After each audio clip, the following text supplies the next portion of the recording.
Good day everyone. Today, let's see how to use the remaining stock from a previous setup. Alright, our operations on the first side are now complete. Now we want to finish the bottom side as well.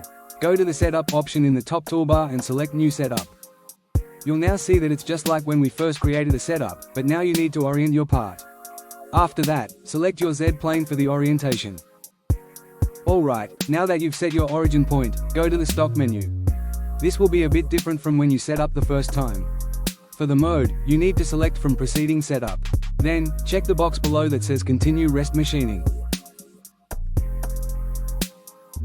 Just like with the first setup, you can place your origin point at a convenient location for this one too. And don't forget to go to the Post-Processor menu and input your work coordinate system.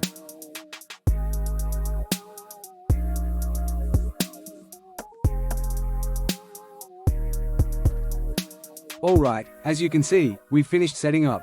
Now you can perform the operations on this side just like you did before. I can complete this part with a facing operation on this side. Let's see how that's done.